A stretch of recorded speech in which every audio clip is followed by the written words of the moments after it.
শান্ত ছোট একটি জায়গা, তবে ঠিক ততটাই গুরুত্বপূর্ণ যে শহর চিকেন নেক নামেও পরিচিত। তবে দিনের যত এগোচ্ছে ততই কিন্তু এই ছোট্ট একটি শহরের ওপর চাপও ততটাই বাড়ছে। তার কারণ হলো, সময়ের সাথে সাথে শহরে যেমন বাড়ছে জনসংখ্যা, তেমনই কিন্তু বেড়ে চলেছে ছোট থেকে বড় সমস্ত যে যানবাহনগুলো রয়েছে সেগুলোরও সংখ্যা।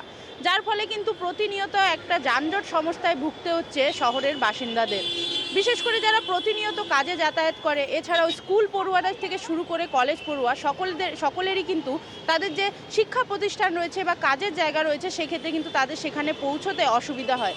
এবং সাধারণ মানুষদের সাথে কথা বলে আমরা যেটা জেনেছি, যেখানে দিনের পর দিন টোটোর সংখ্যার ফলে কিন্তু যেভাবে টোটোর সংখ্যা বাড়ছে, যার ফলে যানজট সমস্যা তো দেখা দিচ্ছেই, তবে তার পাশাপাশি যেভাবে যেখানে সেখানে গাড়ির পার্কিংয়ের ফলে কিন্তু এই যানজট একটা মুখ্য কারণ হয়ে দাঁড়িয়েছে শহরবাসীদের জন্য।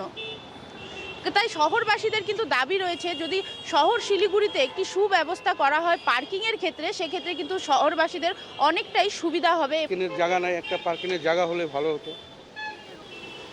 সমস্যা তো হয় স্বাভাবিক, দেরি হয়ে যায়, লেট হয়ে যায়, অফিসে ঠিক মতন না যেতে গেলে অ্যাবসেন্ট হয়ে যায়, এই হলো ব্যাপার। হ্যাঁ, পার্কিং ব্যবস্থা ভালো হলে যানজটটা কমবে। এখানে একটা পার্কিং ব্যবস্থা খুবই দরকার। মাঝে কথা হয়েছিল যে স্টেডিয়ামের পিছনে একটা পার্কিং ব্যবস্থা হবে। কি হচ্ছে, শহরে কোনো পরিপালক মানে পার্কিং আগাগোড়াই কোনো কিছু ছিল না, যার ফলে কি এখন কিছু সাময়িক কিছু কিছু কিছু জায়গায় পার্কিং হচ্ছে, কিন্তু এটা মানে কিছুটা সমস্যা কাটবে, পুরোপুরি সমস্যা কিন্তু এর দ্বারা কাটবে না। দিন দিন টোটো থেকে বাইক থেকে শুরু করে প্রতি মুহূর্তে বেড়ে চলছে। শিলিগুড়িতে বাইরের অনেক লোক আসছে আশেপাশে নানা জায়গার থেকে, যার ফলে কি শহরে রাস্তাঘাট উঠেই আছে, কিন্তু লোক সংখ্যা বেড়ে যাচ্ছে, গাড়ির সংখ্যা বেড়ে যাচ্ছে, যার ফলে এখানে বড় মাপের কিছু পরিকল্পনা করতে হবে আগামী 100 বছর, 200 বছর, 500 বছরের কথায়। আমার শহর শিলিগুড়ি থেকে রীনা কুমার, কলকাতা টিভি।